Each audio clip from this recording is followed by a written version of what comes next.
Halo, selamat sore Tribuners. Anda sedang menyaksikan live update Tribun News edisi Kamis 30 Juni 2022.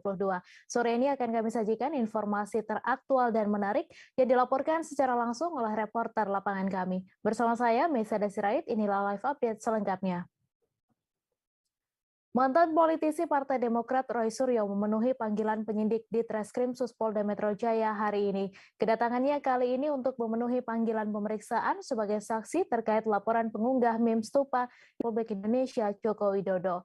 Untuk informasi selengkapnya akan disampaikan langsung oleh wartawan Tribun News, Fandi Permana yang kini sudah terhubung bersama kami. Silakan rekan Fandi.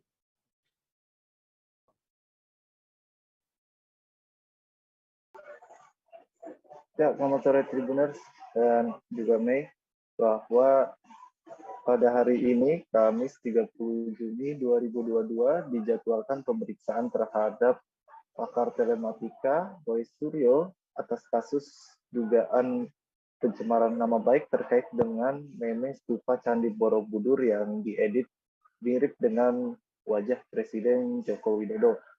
Roy Suryo saat ini masih menjalani pemeriksaan oleh penyidik di Treskrim Polda Metro Jaya, dalam hal ini Subdit Siber, di mana Roy Suryo juga didampingi oleh kuasa hukumnya, Fitra Romadoni, di Polda Metro Jaya.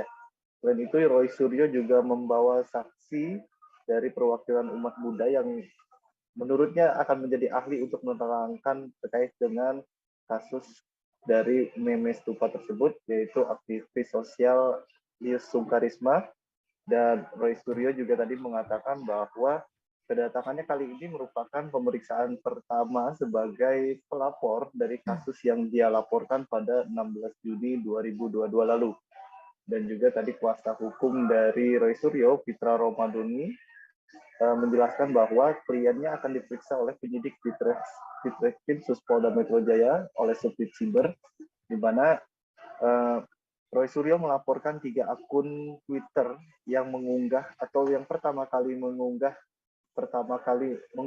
meme stupa mirip Jokowi itu pada tanggal 8, 9 hingga 10 Juni yang kemudian di-retweet dan juga di-mention oleh akun Twitter KRMT Roy Suryo 2. Roy Suryo sendiri sudah menghapus tweetan itu dan telah memberikan klarifikasinya bahwa dia bukan pihak pertama yang pertama kali membuat ataupun mengunggah meme tersebut. Dan juga disampaikan oleh Lius Sungkarisma bahwa kedatangannya juga untuk memberikan penjelasan yang lebih detail lagi terkait dengan unggahan meme tersebut.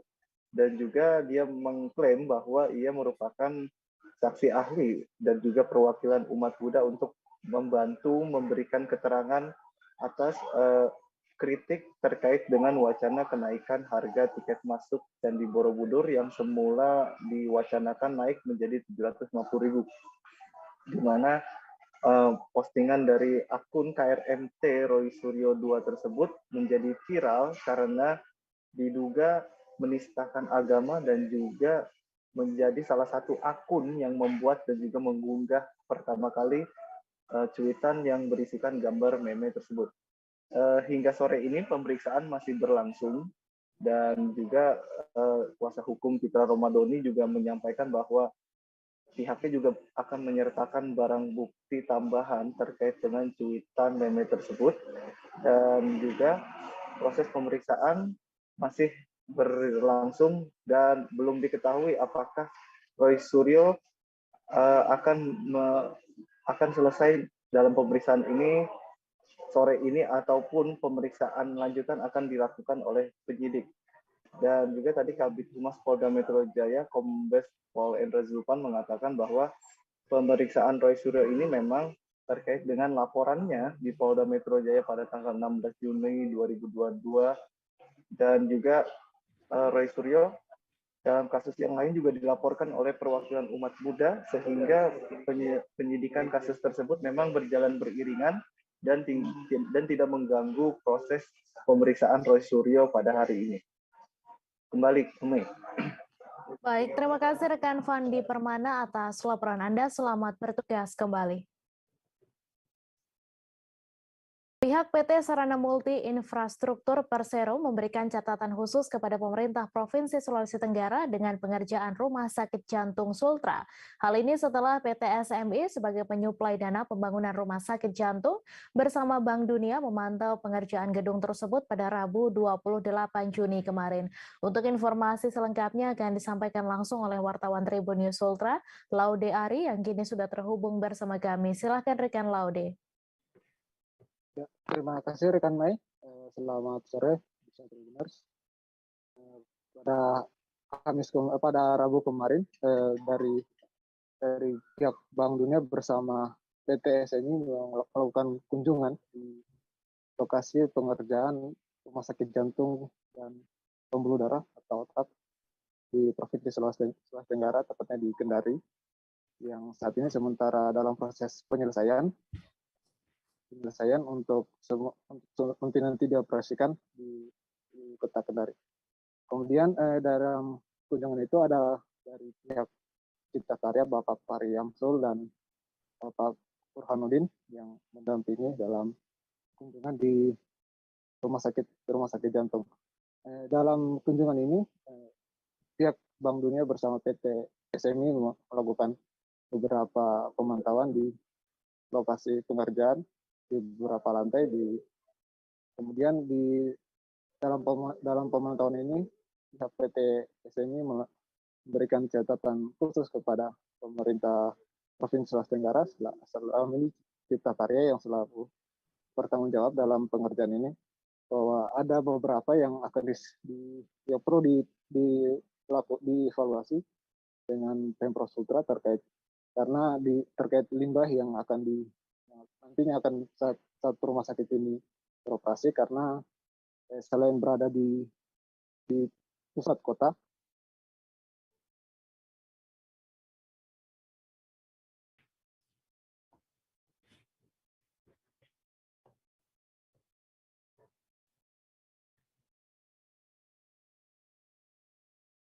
ini Persero. Kemudian yang kedua yang menjadi catatan krusial itu mengenai kesediaan SDM.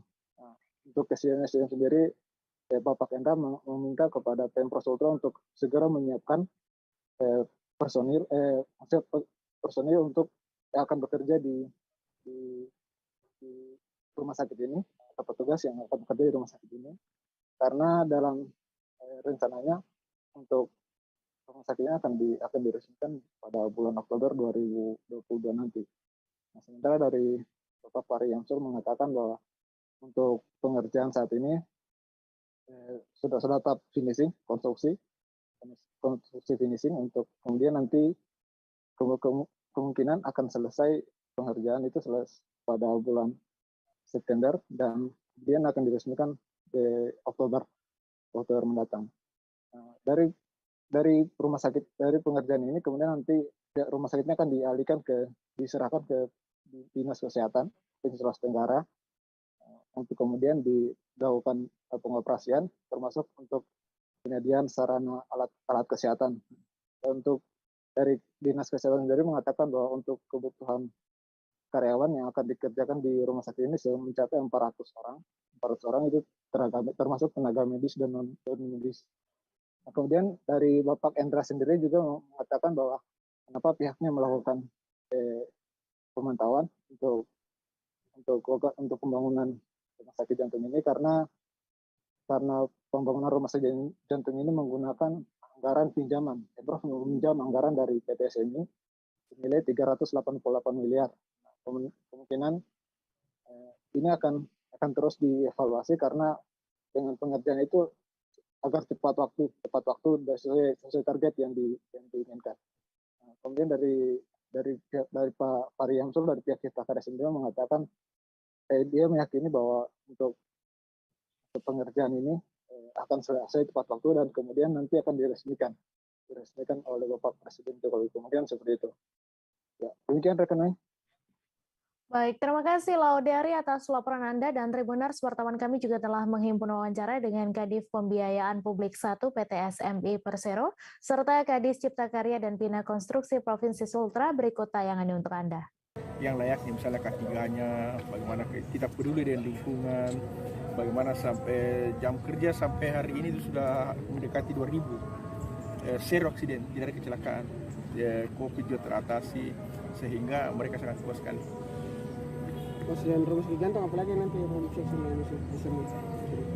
Saya kira ini menjadi bekal SMI agar supaya Alkes kan di Dinas Kesehatan, agar supaya cepat segera dilelang biar kita bisa segera pasang. Rencana bos nantinya akan dibuat nanti diresmikan. Kalau rencana peresmiannya itu kita mungkin bersama dengan Jalan Tornipa kita usahakan tahun ini. Yang jelas kita di September atau awal Oktober sudah siap soft opening. Yang akan hadir presidennya, Bos? Targetnya Pak Guru ya, diusahakan Pak Presiden. Ini karena ini proyek sangat mendukung dengan keberadaan provinsi kita, meningkatkan potensi wisata, bagaimana meningkatkan provinsi hari ini. Ini tentu satu bisa selesai tepat waktu, yang kedua karena ini merupakan pinjaman daerah provinsi yang khusus membangun rumah sakit jantung, ya kita harapkan ini akan menjadi referensi buat provinsi lain. Tentunya juga subjek itu atau bergantung kepada keputusan Kementerian Kesehatan mengenai rumah sakit rujukan spesialistik. Karena tidak semua daerah juga bisa punya kemampuan, punya kewenangan untuk membangun rumah sakit spesialistik. Pak, hasil dari tinjauan hari ini apa? Ya, hari ini kita melihat ini bersama-sama dengan tim Bank Dunia, karena sumber pinjaman yang diperoleh dari pemerintah Provinsi Sulawesi Tenggara ini bersumber dari pinjaman pemerintah Indonesia dengan Bank Dunia yang terus pinjamkan kepada PT SMI, dan tentunya hasilnya kita melihat bahwa sampai hari ini progresnya masih positif. Artinya sesuai dengan timeline yang sudah disepakati, dan tentunya yang berikutnya kita berharap finishing ataupun pekerjaan-pekerjaan lain selain fisik tentunya nanti ada alat kesehatan, ini bisa sesuai dengan waktu yang perkiraan Oktober ya Pak ya. Oktober mudah-mudahan fungsi rumah sakit ini bisa nanti mulai dinikmati atau dirasakan manfaatnya oleh masyarakat di Provinsi Sulawesi. Ada catatan khusus setelah evaluasi? Komisi Pemilihan Umum Republik Indonesia melakukan penandatanganan perjanjian kerjasama dengan Direktur Jenderal Dukcapil Kemendagri. Acara ini berlangsung di kantor KPU RI Jakarta pada Selasa 29 Juni. Acara ini dihadiri oleh pejabat terkait seperti Ketua KPU serta Dirjen Dukcapil Zudan Arif Fahrullah. Kerjasama ini tentang pemanfaatan nomor induk kependudukan, data kependudukan, dan kartu tanda penduduk elektronik dalam pemutakhiran data pemilih. Untuk informasi selengkapnya akan disampaikan langsung oleh wartawan Warta Kota, Andika Panduwinata, yang kini sudah terhubung bersama kami. Silakan Andika. Baik, terima kasih. Komisi Pemilihan Umum Republik Indonesia atau KPU RI melakukan penandatanganan kerjasama dengan Dirjen Dukcapil ya. Kegiatan ini berlangsung di kantor KPU tepatnya pada tanggal 29 Juni 2022 kemarin. Turut hadir juga Ketua KPU RI yaitu Hasyim Asyari dan juga Dirjen Dukcapil Prof. Zudan Arif ya. Hasyim menjelaskan bahwa kegiatan ini memang saling tukar data ya. Saling tukar data yang nantinya akan digunakan untuk sebagai data pemilih pada pemilihan umum di tahun 2024. Hasyim juga menyebut selain dari data-data ini nantinya ada juga proses juga kerjasama lainnya antar lembaga selain dari Kemendagri, yaitu ada Kemenlu nantinya memerlukan data dari pemilih yang warga Indonesia yang berada di luar negeri. Begitu juga dengan Kemenkumham yang masyarakatnya sedang menjadi warga binaan ya di lapas-lapas ya. Kemudian dari Prof. Zudan sebagai Dirjen Dukcapil, beliau menjelaskan akan mendukung penuh dari nantinya untuk proses demokrasi ini ya. Dan beliau juga memastikan untuk memberikan data yang berkualitas ya. Zudan merinci ada 206 juta yang nantinya sebagai pemilih pada Pilpres 2024. Dan data ini terus berkembang. Jadinya nantinya akan bertambah. Jadi 210 juta di pilkada serentak di setiap daerah di Indonesia pada 2024 mendatang. Demikian. Baik, terima kasih rekan Andika atas laporan Anda. Selamat bertugas kembali. Realisasi Candi Sri Gading sebagai tempat pariwisata baru di Kabupaten Malang masih belum jelas. Pasalnya, warga pemilik lahan sekitar candi merasa proses pembebasan belum tuntas. Suhan, salah satu pemilik lahan di sekitar Candi Sri Gading, mengaku memiliki lahan seluas 1.700 meter yang terbentang di sisi kanan bangunan candi. Ia mengaku tak mempermasalahkan lahannya akan dijadikan area wisata, namun hingga kini belum ada kejelasan. Untuk informasi selengkapnya akan disampaikan langsung oleh wartawan Surya Malang, Erwin Wicaksono yang kini sudah terhubung bersama kami. Silakan rekan Erwin. Ya, baik, terima kasih, Mei. Benar bahwa warga di sekitar Candi Sri Gading yang terletak di Desa Sri Gading, Kecamatan Lawang, Kabupaten Malang, menuntut pemerintah setempat agar segera membebaskan lahan milik warga yang akan dijadikan areal wisata di sekitar situs Candi Sri Gading yang beberapa waktu lalu baru ditemukan tersebut. Warga sendiri memiliki lahan yang bervariasi seperti halnya Suhan yang saya temui di sekitar area Candi. Dia menerangkan bahwa dia memiliki lahan sekitar 1.700 meter persegi di sekitar area Candi.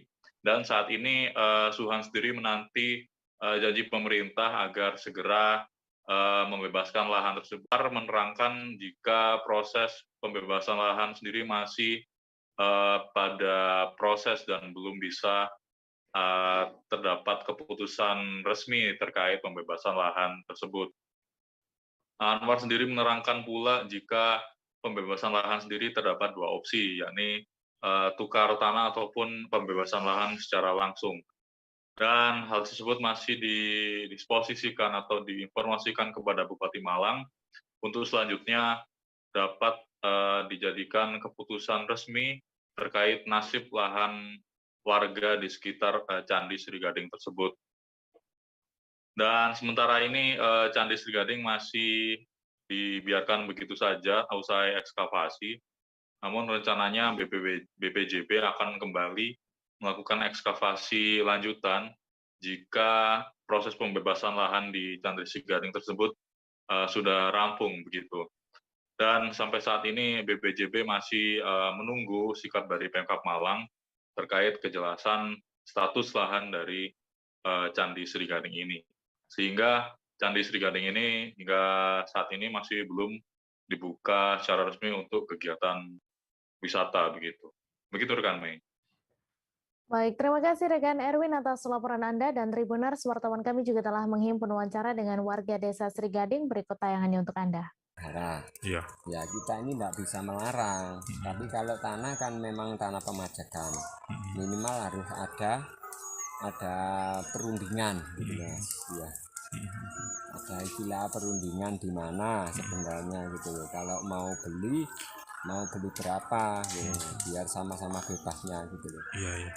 Luasnya lahan jenengan yang di sekitar sini berapa Pak kira-kira? Antara minimal 1.700 antara 2.000. Ya. Sampai sekarang dari Pemkab itu apa sudah ada kejelasan Pak? Ya katanya ini yang mau beli itu seharusnya itu Pemkab gitu loh, Pemkab itu. Tapi masih belum ada kejelasan. Iya, gambaran belum ada terutama informasi gitu. Iya. Harapannya dari jenengan gimana? Harapan terkait saya ini? Itu kalau intinya itu gini Mas. Ini kan saya kan bukannya seorang tok. Jadi ini sebagai mewakili keluarga, terutama persetujuan keluarga ini harus diberi uang, istilah dibeli ya. Siap. Dengan Bapak siapa Pak? Dengan Bapak Suhan, warga Sri Gading sini. Warga Sri Gading yang punya milik tanah ini. Ditanami tebu Pak ya? Tanami tebu. DPP PAN menunjuk Ketua Komisi 8 DPR RI Yandri Susanto menjadi Wakil Ketua MPR RI, menggantikan Zulkifli Hasan yang kini menjadi Menteri Perdagangan. Surat penunjukan dirinya sebagai pimpinan MPR RI telah sampai di tangan Ketua MPR RI Bambang Susatyo. Yandri menjelaskan dirinya ditunjuk sebagai pimpinan MPR berdasarkan hasil rapat harian DPP PAN. Untuk informasi selengkapnya akan disampaikan langsung oleh wartawan Tribun News, Khairul Umam, yang kini sudah terhubung bersama kami. Silahkan rekan Umam. Ya, terima kasih rekan Mei. Selamat sore Tribuners. Memang tadi siang Ketua MPR RI Bambang Susatyo memimpin langsung pelantikan Yandri Susanto sebagai Wakil Ketua MPR RI menggantikan Zulkifli Hasan yang menjadi Menteri Perdagangan. Pelantikan tersebut digelar di Gedung Nusantara 4 Kompleks Parlemen Senayan Jakarta. Adapun pelantikan tersebut berdasarkan surat keputusan Ketua MPR RI nomor 10 tahun 2022 tentang pengangkatan pimpinan MPR RI. Kemudian ditemui usai pelantikan tersebut, Yandri Susanto mengucapkan terima kasih kepada orang tuanya dan seluruh jajaran DPP PAN yang mendukung dan telah memilih dirinya sebagai pimpinan MPR RI menggantikan Zulkifli Hasan. Terutama dia juga secara khusus berterima kasih kepada Ketua Umum PAN Zulkifli Hasan yang disebutnya juga sebagai gurunya di dalam berpolitik. Kemudian juga Yandri sempat mengungkapkan ada pesan khusus yang diberikan Zulkifli Hasan kepada dirinya, yaitu menyangkut tupoksinya sebagai pimpinan MPR RI, yakni selalu mengedepankan politik kebangsaan. Yandri juga tadi sempat menyinggung masih adanya pembelahan dan polarisasi di masyarakat akibat pemilihan Presiden 2019 yang lalu. Oleh karena itu, dirinya tadi mengajak semua anak bangsa juga untuk terus memperkuat rasa persaudaraan. Begitu rekan Mei. Baik, terima kasih Khairul Umam atas laporan Anda, dan Tribuners, wartawan kami juga telah menghimpun wawancara dengan Yandri Susanto. Berikut tayangannya untuk Anda. Dari Pak Zulkifli Hasan, Bapak mengisi pertama saya terima kasih kepada kedua orang tua saya ya yang hadir hari ini, emak dan bapak saya.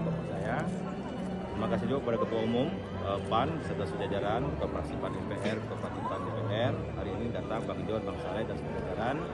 Saya bukan siapa-siapa, saya tidak bukan orang hebat. PAN lah yang membuat saya seperti ini. Oleh karena itu, terima kasih kepada keluarga besar PAN yang sudah menunjuk saya. Tentu amanah ini berat, tapi kalau dengan sungguh-sungguh insya Allah bisa saya jalankan. Oleh karena itu, bimbingan ataupun saran dan masukan dari senior saya, guru politik saya Bang Jul, sudah banyak disampaikan ke saya, termasuk dari fraksi MPR Bang Jul dan Bang Saleh, senior-senior yang lain. Intinya saya akan ikuti tugas dan fungsi saya di Wakil Ketua MPR, tentu dengan tetap dalam koridor bimbingan guru politik saya Bang Jul Hasan. Ada pesan khusus nggak dari beliau, Pak? Pesan khususnya, ya karena sudah di Wakil Ketua MPR, tentu kan sudah harus menjadi negarawan kira-kira gitu ya.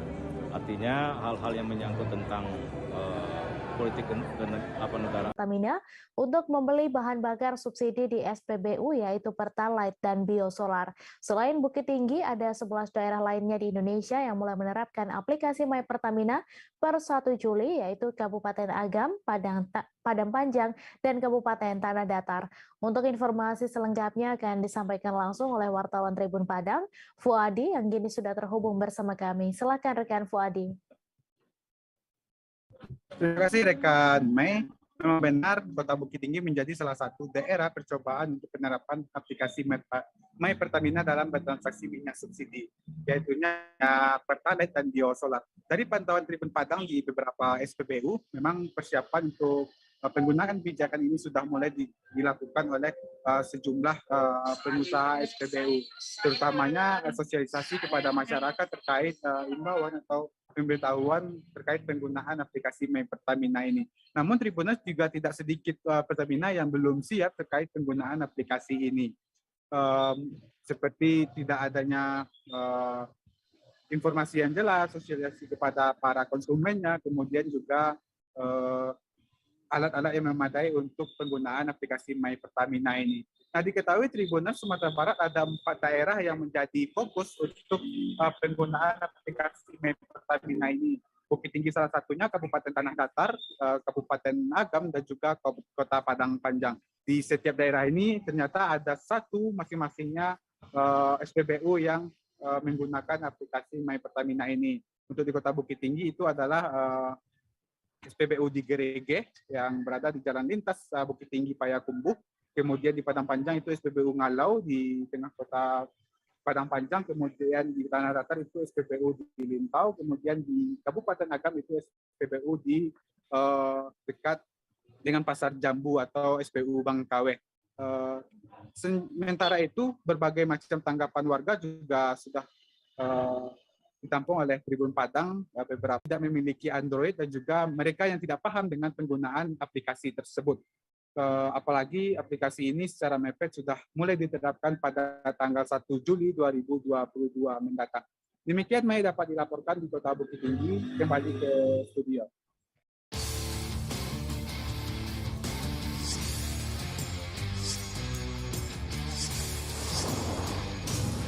The new Mitsubishi Pajero Sport.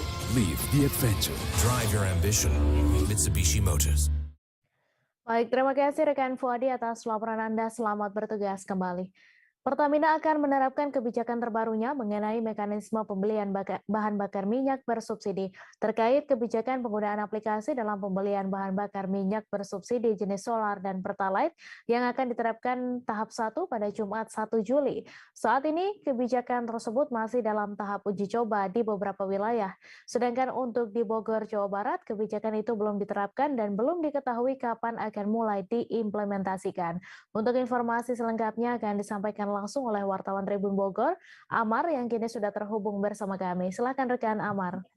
Baik, terima kasih rekan Mei. Ya, memang diketahui Tribuners, Pertamina ini meluncurkan terobosan terbaru yaitu aplikasi My Pertamina untuk mendapatkan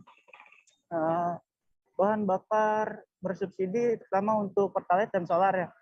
Nah, kemudian untuk di Kota Bogor maupun Kabupaten Bogor ini memang belum diterapkan dan belum diketahui kapan waktu pastinya akan diimplementasikan di wilayah Bogor. Nah, diketahui juga untuk saat ini untuk wilayah Jawa Barat itu baru akan diterapkan di wilayah Kota Bandung, kemudian Cimahi, Tasik, dan Sukabumi. Nah, jika kebijakan ini diterapkan di Kota Bogor, memang diketahui sendiri di Bogor ini terkenal dengan julukan 1000 angkot ya. Yang mana para supir angkot itu yang sempat kami wawancarai di salah satu SPBU di Cibung Bulang mengatakan akan merasa kebingungan jika diharuskan mengikuti, juga mengatakan dikhawatirkannya akan menimbulkan kebingungan dan kesulitan di masyarakat yang tidak bisa mengakses aplikasi My Pertamina tersebut. Karena tidak semua orang atau tidak semua masyarakat itu paham dengan perkembangan teknologi yang saat ini memang sudah tak terbendung lagi. Begitu rekan Mei yang dapat kami laporkan dari Bogor. Terima kasih. Ya, baik. Terima kasih rekan Amar dari Tribun Bogor atas laporan Anda. Selamat bertugas kembali. Sejumlah orang melakukan aksi unjuk rasa di depan tempat hiburan malam Holy Wings di Jalan Merak Jingga, Kecamatan Medan Barat pada Rabu 29 Juni siang. Massa yang tergabung dalam DPW Barisan Muda PAN Sumatera Utara menggelar aksi unjuk rasa tepat di depan pintu masuk Holy Wings. Aksi tersebut merupakan imbas dari adanya promosi minuman beralkohol kepada pemilik nama Muhammad dan Maria. Untuk informasi selengkapnya akan disampaikan langsung oleh wartawan Tribun Medan, Vian, yang kini sudah terhubung bersama kami. Silakan rekan Vian. Ya, baik rekan Mei dan juga para Tribuners di rumah. Ya, kemarin memang ada sekelompok orang yang mengatasnamakan dari BM PAN mendatangi tempat hiburan malam Holy Wing di Jalan Putri Hijau, di Jalan Merak Jingga, Kecamatan Medan Barat, di mana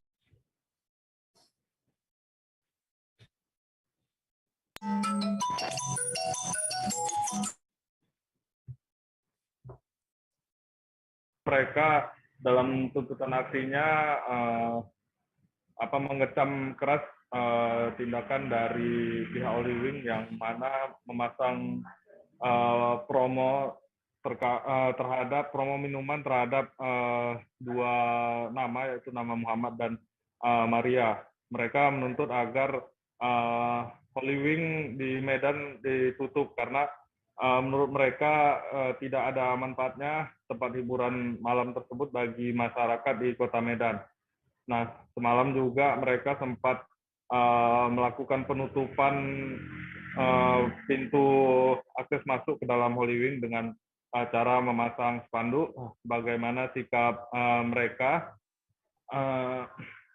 terhadap Holy Wing itu agar tidak dibuka. Mereka pun berharap agar permasalahan Holy Wing ini tidak berhenti di 6 orang tersangka saja, namun mereka berharap pihak kepolisian itu mengusut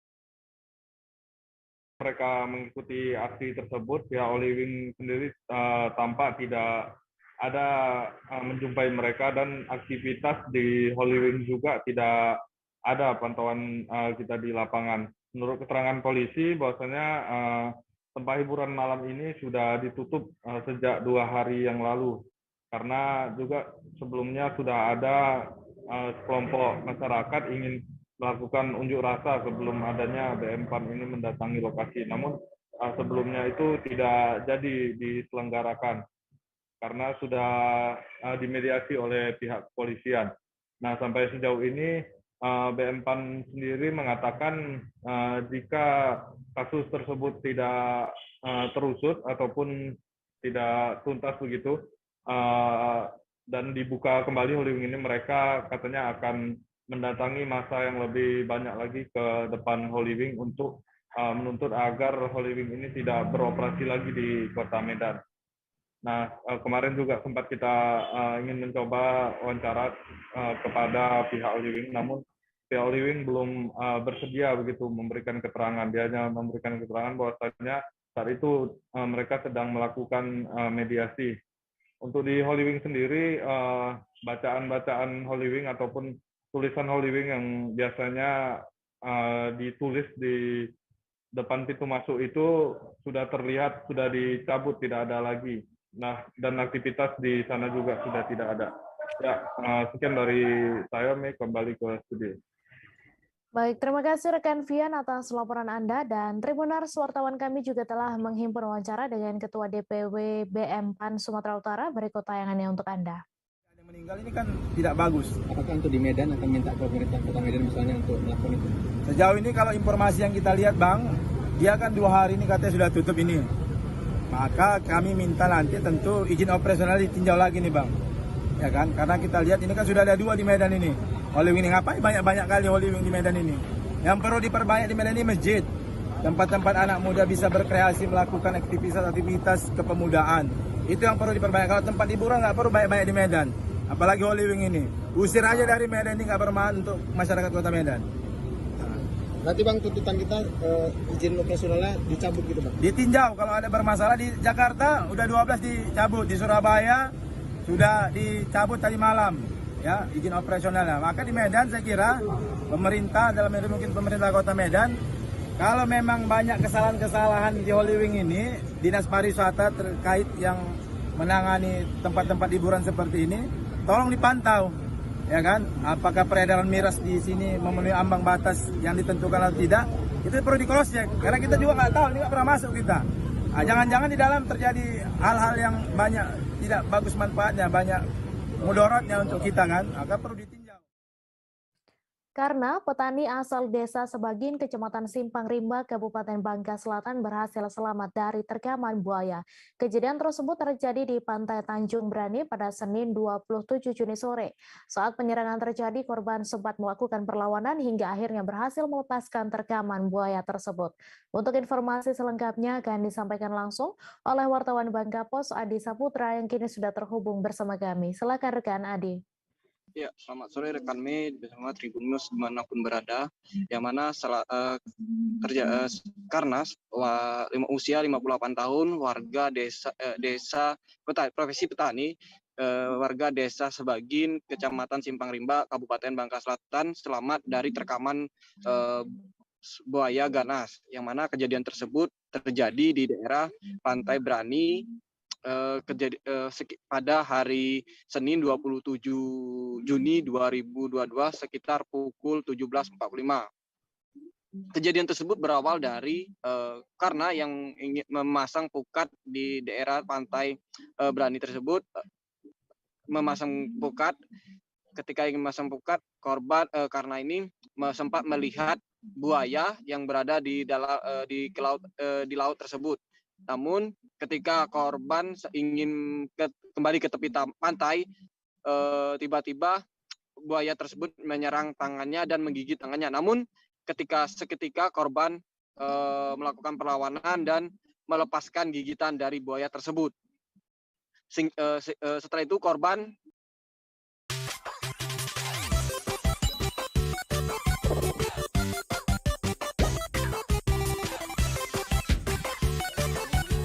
Paket langganan Grab Unlimited Rp1, promonya Unlimited. Langganan yuk! Buaya tersebut. Setelah itu korban diselamatkan oleh warga yang berada di daerah pantai tersebut. Kemudian korban dibawa ke rumah bersama warga. Menurut keterangan dari Kapolsek Simpang Rimba, Ibtu Junaidi, seizin Kapolres Bangka Selatan, mengatakan bahwa korban membenarkan korban dimakan oleh buaya ganas. Kejadian tersebut ketika korban ingin memasang pukat di daerah Pantai Brani. Namun korban sempat melakukan perlawanan terhadap buaya tersebut. Saat ini korban sudah berada di rumah dan mendapatkan tindakan dari tim medis maupun warga setempat. Mungkin seperti itu, Saudara Mei. Baik, terima kasih rekan Adi atas laporan Anda. Selamat bertugas kembali. Kita beralih informasi selanjutnya, Tribuners. Pelarian pencuri motor di Bandar Lampung selama 1,5 tahun berakhir di penjara.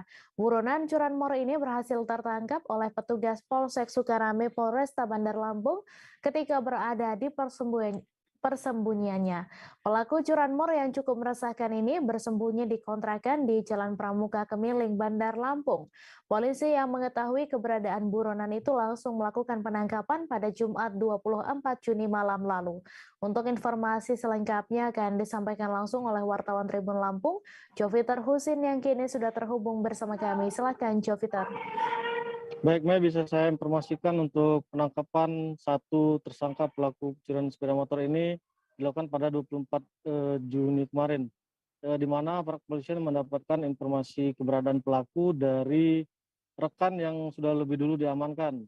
Adapun tersangka berinisial RJ ini merupakan satu komplotan dengan 3 pelaku yang sudah lebih dulu diamankan.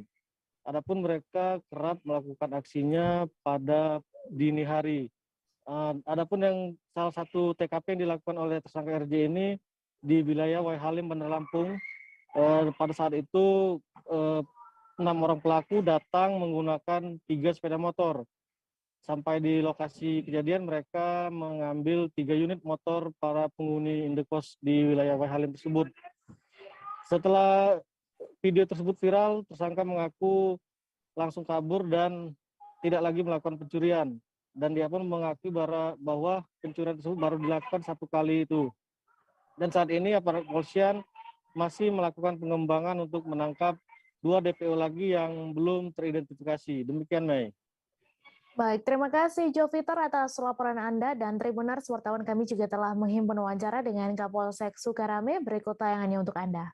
Baik, saya jelaskan bahwa Polsek Sukarame telah mengungkap kasus daftar pencarian orang atas nama RJ yang DP sudah kurang lebih 1 tahun 6 bulan. Menurut keterangan tersangka bahwa sebelum melakukan yang TKP di Kecamatan Waihalim, jadi sebelumnya juga melakukan pencurian dengan hasil 3 unit sepeda motor di Kecamatan Kemiling. Sebanyak 3,6 kg sabu dimusnahkan Badan Narkotika Nasional Provinsi Sulawesi Selatan. Pemusnahan berlangsung di halaman kantor BNNP di Jalan Manunggal, Kecamatan Tamalate, Makassar pada Rabu 29 Juni sore. Pemusnahan dilakukan dengan memasukkan barang bukti hasil kejahatan itu ke dalam mobil insenerator dan dipimpin langsung Kepala BNNP Sulawesi Selatan Brigjen Pol Giri Prawijaya. Untuk informasi selengkapnya akan disampaikan langsung oleh wartawan Tribun Timur, Muslimin Emba yang kini sudah terhubung bersama kami. Silakan rekan Emba.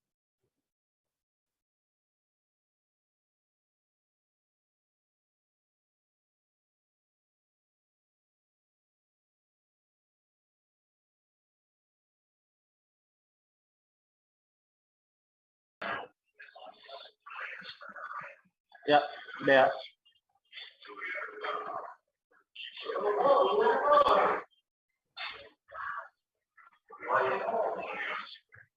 Silakan Empa dengan laporan Anda. Ya, baik rekan Dea dan Tribuners dapat saya jelaskan Badan Narkotika Nasional Provinsi Sulawesi Selatan telah memusnahkan 3,6 kg sabu hasil pengungkapan di Kabupaten Pindrang, Sulawesi Selatan, di mana ada 4 tersangka yang juga terlibat dalam peredaran bisnis haram itu. Satu di antaranya berinisial RJ, di mana pelaku ditangkap di rumahnya dan bersama 4 lainnya. Saat penangkapan, polisi yang melakukan penggeledahan mendapati barang bukti sabu itu seberat 3,6 kg. Selain itu, di kasus lain juga ditemukan barang bukti ganja seberat 960 kg oleh 2 tersangka lain. Yang kemudian 2 pengungkapan kasus ini barang buktinya telah dimusnahkan kemarin di BNNP Sulawesi Selatan karena telah dianggap berkekuatan hukum tetap. Tidak sampai di situ, BNNP Sulsel yang getol melakukan pengungkapan kasus belum lama ini juga mengungkap peredaran sabu lagi 2 kg, namun saat ini masih dalam penyelidikan lebih lanjut. Khusus di Sulawesi Selatan, selain BNNP Sulsel, Direktorat Reserse Narkoba Polda Sulawesi Selatan juga menggelar operasi anti peliku, di mana operasi itu telah mengamankan 402 orang di berbagai daerah di Sulawesi Selatan. Operasi ini berlangsung sejak 9 Juni hingga 28 Juni 2022. Nih. Baik, terima kasih rekan Emba atas laporan Anda. Selamat bertugas kembali. Kita beralih ke informasi selanjutnya, Tribuners. Momen pelepasan jemaah calon haji di Masjid Islamic Center tampak diramaikan oleh keluarga yang datang mengantarkan dan memberikan doa pada Rabu 29 Juni. Tampak warga berjejer begitu euforia saat ratusan JCH ini masuk ke dalam bus yang akan berangkat menuju Bandara Internasional Juwata Tarakan pada pukul 8.30 waktu Indonesia Tengah dari lokasi pelepasan di Masjid Baitul Izzah Islamic Center. Untuk informasi selengkapnya akan disampaikan langsung oleh wartawan Tribun Kaltara, Andi Pausiah, yang kini sudah terhubung bersama kami. Silakan rekan Andi. Ya, baik rekan Mei, selamat sore Tribuners. Bersama saya Andi melaporkan dari Tarakan, Provinsi Kalimantan Utara. Ya, benar rekan Mei, momen pelepasan jemaah calon haji atau JCH di Masjid Baitul Izzah Islamic Center tampak diramaikan oleh sejumlah ratusan keluarga yang mengantar keluarganya untuk berangkat ke Tanah Suci pada hari Rabu tanggal 29 Juni 2022 kemarin.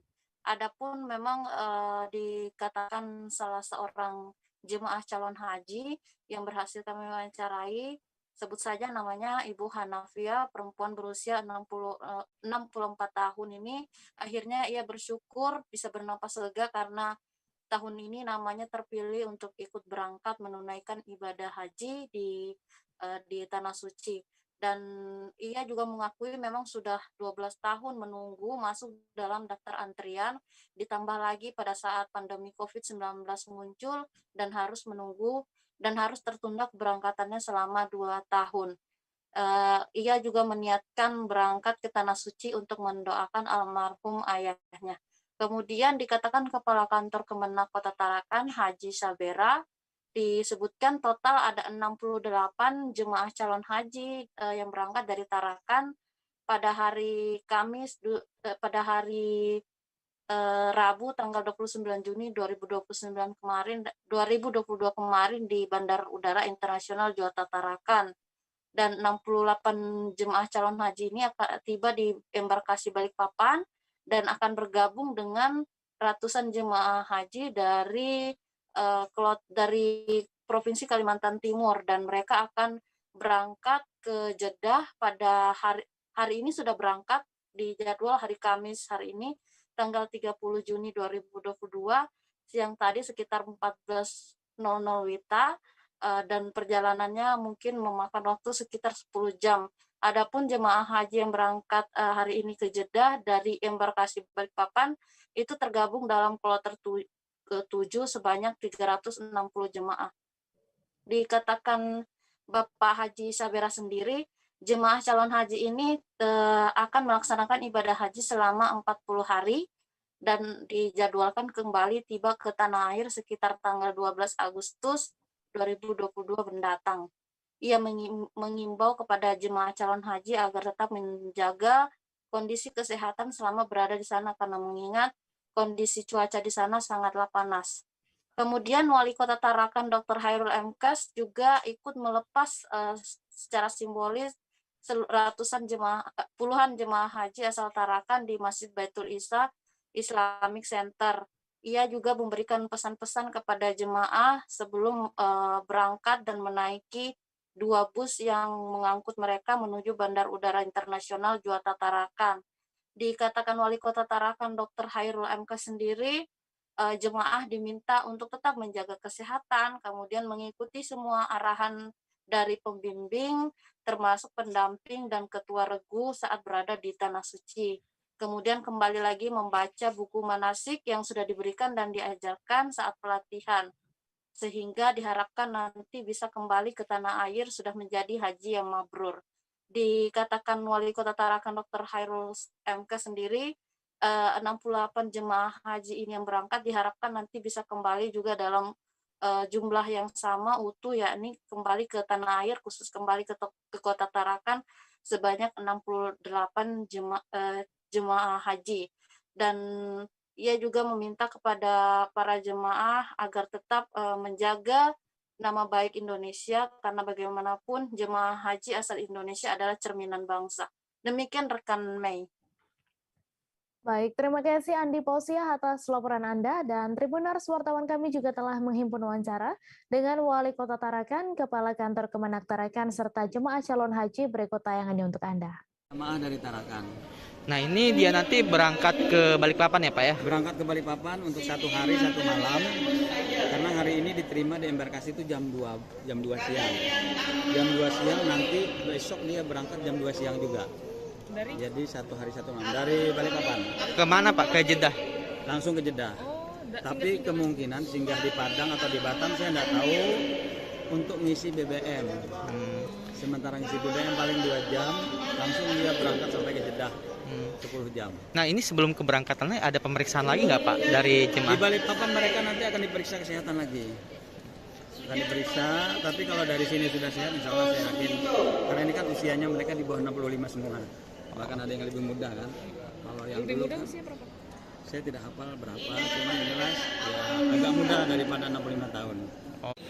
Gembira Bu ya? Iya, gembira, karena lama saya menunggu. Berapa lama Bu nunggunya Bu? 12 tahun. 12 tahun Bu ya? Ibu berangkat sendiri atau? Ada keluarga. Ada keluarga ya, tidak sendiri Bu ya? Jadi persiapan seperti apa yang Ibu siapkan Bu? Untuk ke Tanah Suci ada yang diharapkan ya Bu? Didoakan? Ada. Apa Bu? Apanya? Ada yang mau didoakan enggak? Iya, bapakku. Bapakku. Tanya yang meninggal, kasihan aku sebatang kara ini. Tidak ada saudaraku.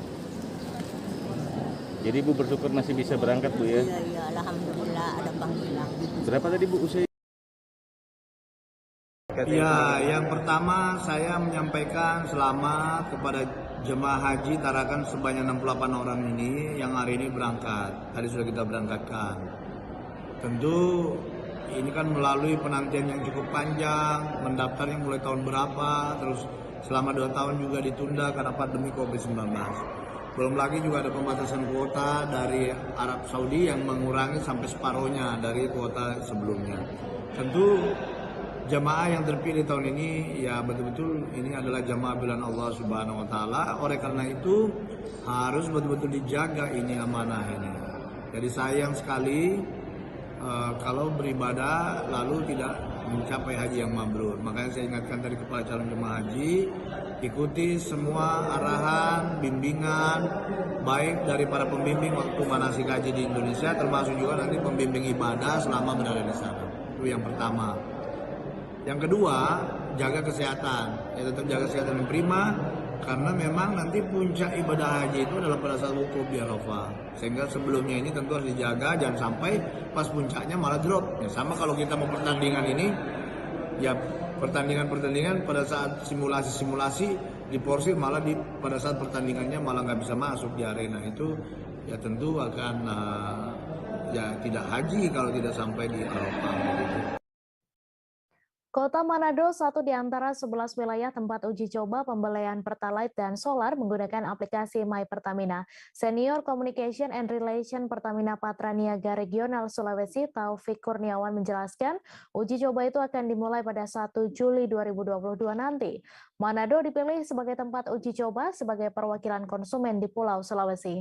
Untuk informasi selengkapnya akan disampaikan langsung oleh wartawan Tribun Manado, Fernando Lumowa yang kini sudah terhubung bersama kami. Silakan Fernando.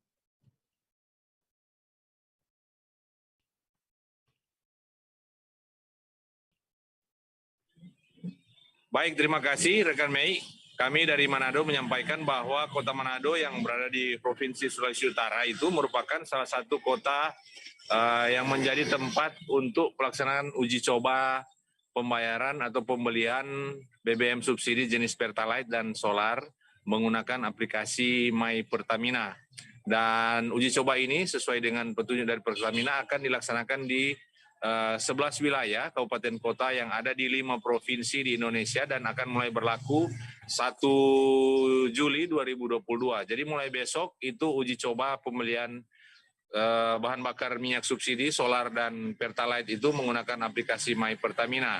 Dan dari penjelasan yang kami peroleh dari Pertamina bahwa konsumen Pertalite dan solar itu harus melakukan registrasi. Cara melakukan registrasinya itu ada 2 cara. Yang pertama yaitu melalui aplikasi My Pertamina dan yang kedua melalui website khusus yang disiapkan oleh Pertamina yaitu subsidi-tepat.pertamina.go.id. Dan apa saja yang perlu disiapkan oleh konsumen? Beberapa data paling penting yang perlu disiapkan oleh konsumen yaitu NIK, nomor induk kependudukan, fotokopi KTP, kemudian pajak kendaraan, nomor polisi kendaraan, dalam hal ini mobil, kemudian data-data terkait lainnya sebagaimana yang akan diberi petunjuk dalam aplikasi ataupun website. Nah, setelah konsumen melakukan registrasi, konsumen akan diberikan kesempatan dalam masa tunggu, di mana jika data konsumen itu sesuai dan dinilai layak untuk membeli, menerima subsidi, akan menerima barcode. Barcode akan dikirimkan ke aplikasi My Pertamina maupun ke website yang sudah diakses oleh konsumen. Nah, barcode tersebutlah yang akan digunakan untuk melakukan pembelian di SPBU khususnya untuk solar, subsidi, dan Pertalite. Nah, disampaikan pula bahwa uji coba ini bertujuan untuk melakukan pendataan lebih fokus kepada bertujuan untuk menciptakan subsidi tepat sasaran. Jadi bukan untuk melakukan pembatasan, tetapi bagaimana subsidi ini nantinya bisa lebih tepat sasaran. Demikian Mei kami sampaikan. Baik, terima kasih Fernando atas laporan Anda. Selamat bertugas kembali. Dan Tribuners, wartawan kami juga telah menghimpun wawancara dengan Senior Communication and Relation Pertamina Patra Niaga Sulawesi. Berikut tayangannya untuk Anda. Jadi yang penting didaftarkan, kalaupun dia perlu bantuan, kita menyiapkan nanti semacam booth untuk coaching klinik di SPBU untuk mengajari orang mendaftar di sistem ini. Gitu. Jadi yang harus digarisbawahi adalah ini adalah keresahan semua masyarakat akan subsidi yang tepat sasaran, yang berhak menerima subsidi, yang bisa mengisi Pertalite dan solar. Kemudian lanjut. Kemudian mekanisme yang dilakukan itu via registrasi. Caranya yang pertama kita harus mendata, terus registrasi itu nggak harus lewat aplikasi, bisa lewat web, dan kita siapkan klinik di SPBU untuk bisa membantu masyarakat yang awam terhadap mekanisme pendaftaran seperti ini. Nah, terus ini sifat-sifat subsidi dan sebagainya, intinya gini, kalau orang nanya dasarnya apa, Pertalite dan solar subsidi. Pertalite itu adalah jenis bahan bakar khusus penugasan. Kalau solar itu subsidi, Pertalite itu nggak disubsidi, tapi yang menanggung biaya sehingga harganya itu sesuai dengan yang ditetapkan pemerintah adalah Pertamina. Pemerintah ngasih penugasan harganya 7.000 di sekolah ya 7.000. Tidak tergantung dengan harga minyak dunia. Beda seperti Pertamax, beda seperti yang lain itu bisa naik. Terus solar subsidi itu disubsidi oleh negara. Nah, dua-duanya baik Pertalite. Aibda Agung Gede Asmara Jaya merupakan calon penerima Hugeng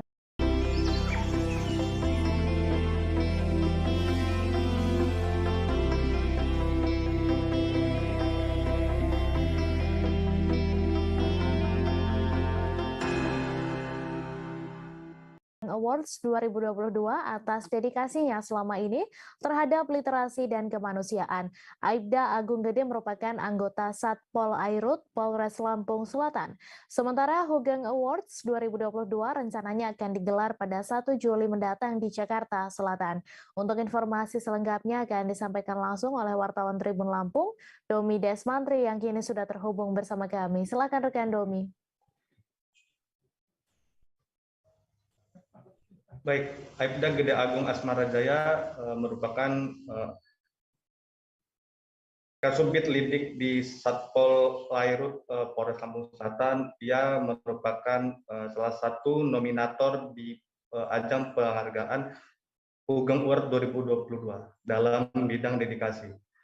Berkat pojok baca yang ia bangun dari tahun 2017 mengantarkan ia menjadi nominator dalam penghargaan tersebut.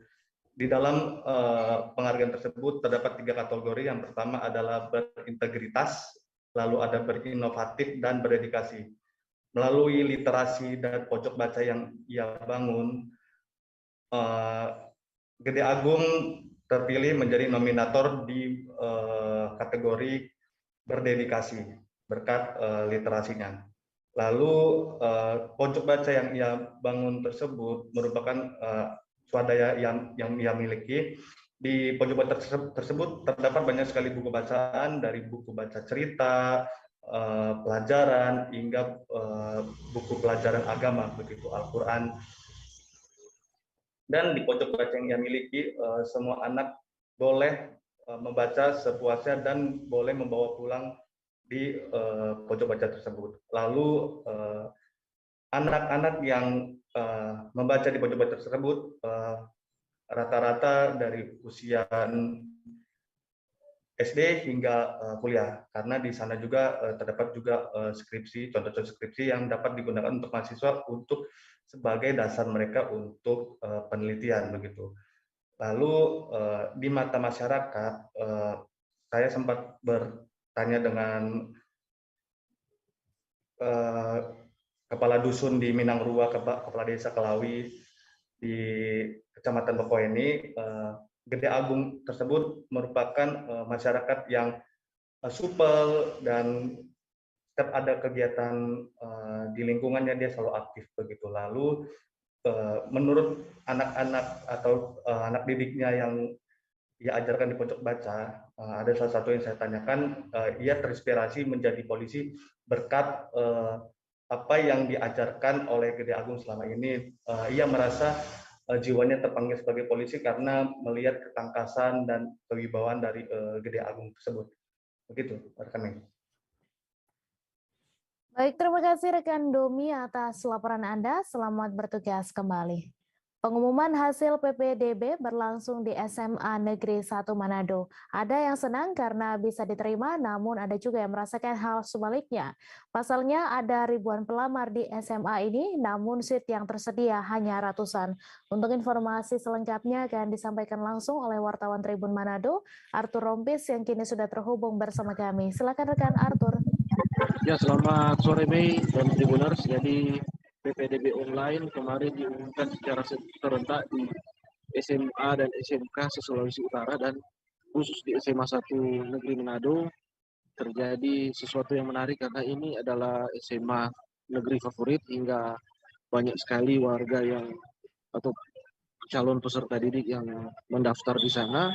Dan sudah diumumkan kemarin, jadi yang lulus itu ada sekitar 300-an, namun masih ada juga tambahan lainnya, tambahan rombel, mungkin seperti itu karena banyak sekali peminat, dan terpantau oleh Tribun Manado banyak warga atau calon peserta didik yang sangat senang karena namanya ada di papan pengumuman, namun ada pula yang sedih bahkan meneteskan air mata karena tidak beroleh kesempatan untuk masuk ke SMA tersebut.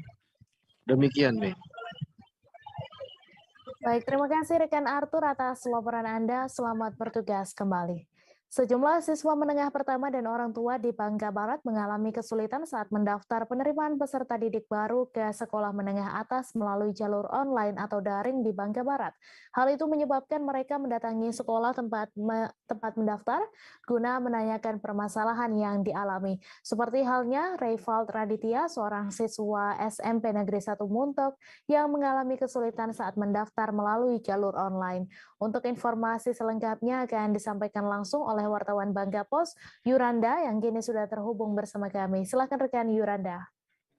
Iya, Meh. Baik, bisa saya sampaikan dari Kabupaten Bangka Barat ke Provinsi Kepulauan Bangka Belitung pada kemarin Rabu tanggal 29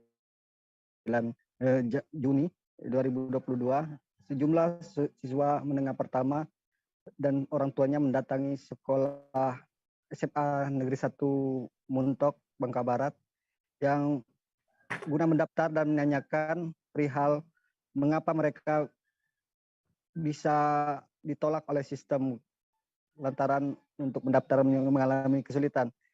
Reval sempat mengatakan dirinya tempat kesulitan waktu mengupload foto ke situs yang tersedia lantaran file yang dimilikinya terlalu besar sehingga dia mendatangi pihak sekolah untuk menanyakan permasalahan tersebut.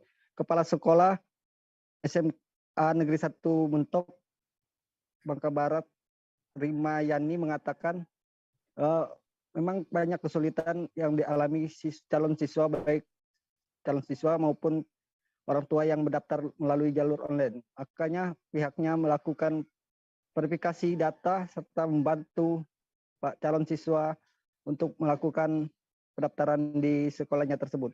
Menurutnya penyebab itu lantaran sistem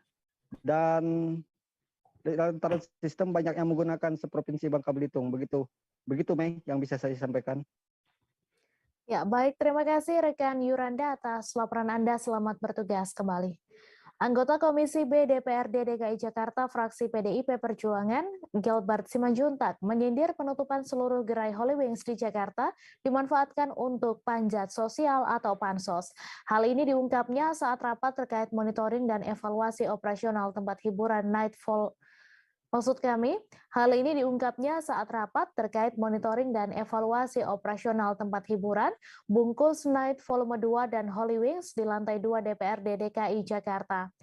Mulanya pernyataan ini muncul setelah politikus PDI Perjuangan ini menjabarkan kesalahan yang dibuat oleh Holy Wings, dimulai dari pelanggaran jam operasional dan berkerumun saat pandemi, hingga promosi minuman beralkohol gratis untuk orang-orang yang bernama Muhammad dan Maria yang viral belakangan, serta bukti melanggar sejumlah aturan. Rentetan kesalahan yang ada inilah yang dicermati oleh Gilbert. Apalagi Pemprov DKI Jakarta justru baru mengambil langkah penutupan. Sebagaimana diketahui, izin usaha di 12 gerai Holy Wings di DKI Jakarta dicabut oleh Gubernur DKI Jakarta Anies Baswedan. Izin usaha 12 gerai Holy Wings di ibu kota resmi dicabut lantaran dinilai menyalahi aturan perizinan usaha. Wakil Gubernur DKI Jakarta Ahmad Riza Patria mengatakan adanya penyalahgunaan izin ini baru terungkap seusai polemik promo minuman keras bagi pemilik nama Muhammad dan Maria. Kendati demikian, orang nomor 1 di DKI Jakarta ini memastikan pencabutan izin usaha Holy Wings tak ada kaitannya dengan promo tersebut. Pencabutan izin semata-mata dilakukan lantaran menyalahi perizinan usaha. Pertama, terkait sertifikat standar KBLI yang merupakan klasifikasi baku lingkungan Indonesia yang harus dimiliki oleh operasional usaha bar yang menyediakan minuman beralkohol dan non-alkohol, serta makanan kecil untuk umum di tempat usahanya. Penelusuran dari Dinas Perindustrian, Perdagangan, Koperasi, dan UKM juga menemukan fakta bahwa Holy Wings Group ternyata hanya mengantongi sertifikat KBLI 47221. Sebagai informasi, pemilik sertifikat ini hanya diizinkan menjual minuman beralkohol untuk dibawa pulang. Dengan kata lain, pengunjung tidak diperkenankan untuk minum di tempat. Setelah menemukan adanya masalah administrasi ini, kedua organisasi perangkat daerah ini langsung mengajukan rekomendasi untuk mencabut izin usaha seluruh gerai Holy Wings di ibu kota.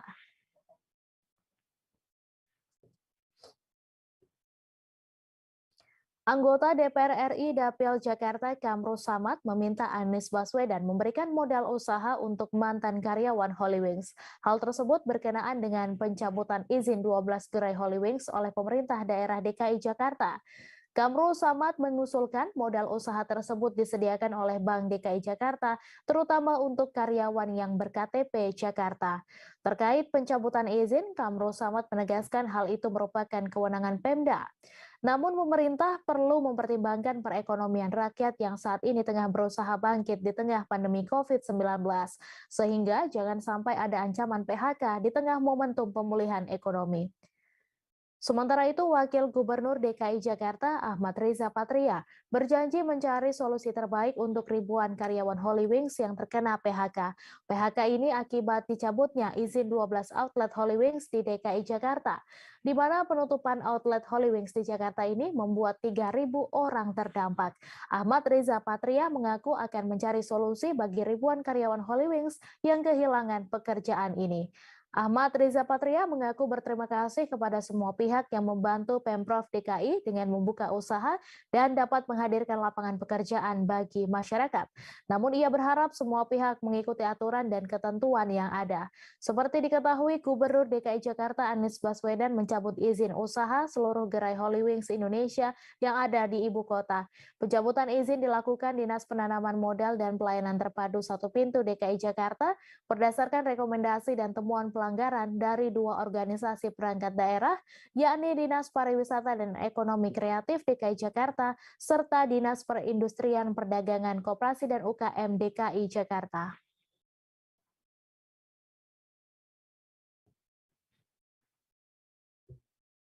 Presiden Joko Widodo dan Ibu Negara Iriana mengawali agenda di Ukraina dengan meninjau puing-puing atau reruntuhan kompleks apartemen Lipki di kota Irpin pada Rabu 29 Juni. Presiden Jokowi dan Ibu Iriana didampingi oleh Wali Kota Irpin Alexander Grigorovich Markushin ketika menyaksikan puing-puing bangunan apartemen yang rusak akibat perang tersebut. Presiden Jokowi pun berharap agar perang bisa segera dihentikan dan tidak ada lagi kota-kota di Ukraina yang rusak akibat perang. Seusai mengunjungi reruntuhan apartemen Lipki di kota Irpin, Presiden Jokowi dan Ibu Negara juga diagendakan berkunjung ke Pusat Ilmiah dan Bedah Endokrin, Transplantasi Organ dan Jaringan Endokrin Ukraina di Kiev. Pada siang harinya waktu setempat, Presiden Jokowi baru akan ke Istana Mariinsky untuk melakukan pertemuan dengan Presiden Ukraina Volodymyr Zelensky. Sementara pada sore hari, Presiden Jokowi dan Ibu Iriana beserta rombongan terbatas akan kembali ke stasiun Sentral Kiev untuk kemudian bertolak menuju ke stasiun Przemyśl di Polandia dengan menggunakan kereta luar biasa.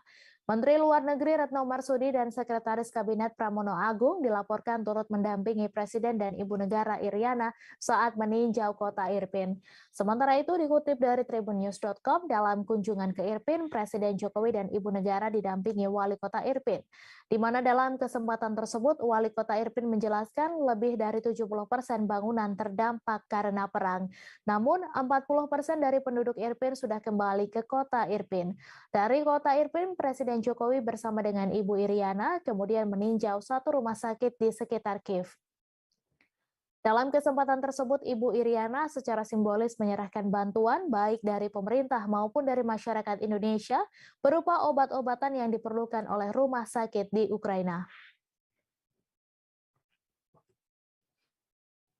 Presiden Indonesia Joko Widodo menyerahkan undangan kepada Presiden Ukraina Volodymyr Zelensky untuk secara pribadi menghadiri KTT G20. Dilansir media Ukraina Interfax pada Rabu 30 Juni, Presiden Joko Widodo mengatakan semua negara penting untuk memperhatikan prinsip kedaulatan dan keutuhan wilayah. Presiden Republik Indonesia mencatat perlunya penyelesaian konflik secara damai. Presiden Jokowi mengatakan akan segera bertemu dengan Presiden Rusia Vladimir Putin dan mengungkapkan keinginannya untuk perdamaian. Menanggapi undangan tersebut, Presiden Ukraina Volodymyr Zelensky pada Rabu 29 Juni mengatakan kepada Presiden Indonesia Joko Widodo bahwa dirinya akan menghadiri KTT G20 di Bali pada November, tetapi tergantung pada siapa lagi yang akan hadir. Peserta KTT yang dipertimbangkan kehadirannya oleh Zelensky kemungkinan mengacu pada Presiden Rusia Vladimir Putin. Diketahui Presiden Jokowi berada di Kiev pada Rabu 29 Juni sebelum kemudian menuju ke Moskwa untuk bertemu dengan Putin. Indonesia seperti kebanyakan negara berkembang utama telah mencoba untuk mempertahankan posisi netral dan telah menyerukan resolusi damai untuk serangan selama berbulan-bulan dari Rusia di Ukraina. Indonesia tahun ini memegang kursi kepresidenan bergilir G20 dan sempat berada di bawah tekanan Barat untuk mengecualikan Putin dari pertemuan itu setelah mengumumkan pada bulan April bahwa Putin telah diundang, di mana diketahui negara-negara G20 menyumbang sekitar 80% dari total output ekonomi dunia. Rusia dilaporkan telah meningkatkan serangan di Ukraina pada Kamis 30 Juni. Diketahui serangan ini terjadi setelah Presiden Republik Indonesia Joko Widodo berkunjung ke negara itu dan diselenggarakannya konferensi tingkat tinggi NATO di Madrid, Spanyol pada Rabu 29 Juni. Namun peningkatan serangan Rusia itu tidak terjadi di kota Irpin, Ukraina Utara yang baru dikunjungi Presiden Jokowi dan Ibu Negara Iriana, maupun di ibu kota Kiev sebagai lokasi pertemuan antara Presiden Republik Indonesia dengan Presiden Ukraina Volodymyr Zelensky.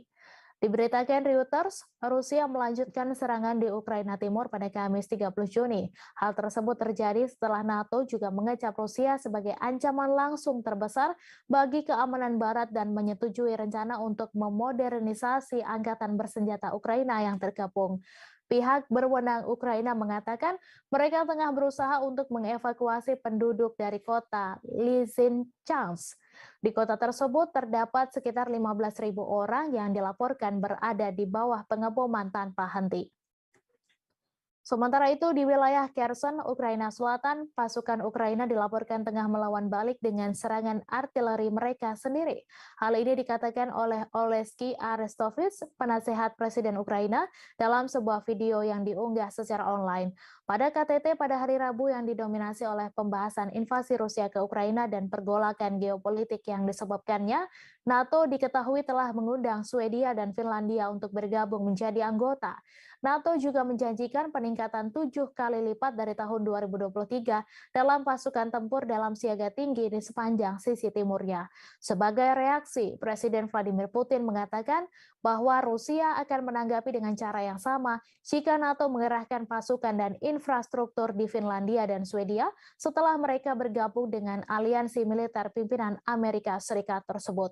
Sementara itu, Presiden Amerika Serikat Joe Biden telah mengumumkan akan ada lebih banyak pengerahan angkatan darat, laut, dan udara di seluruh Eropa dari Spanyol di barat hingga Rumania dan Polandia yang berbatasan dengan Ukraina. Ini termasuk markas besar tentara permanen dengan batalion yang menyertainya di Polandia, penempatan penuh waktu pertama Amerika Serikat di pinggiran timur NATO.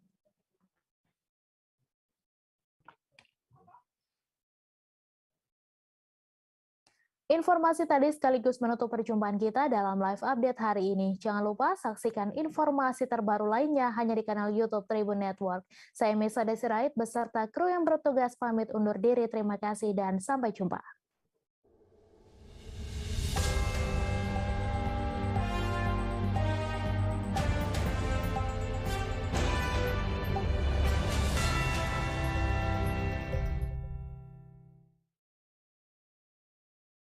Jangan lupa like,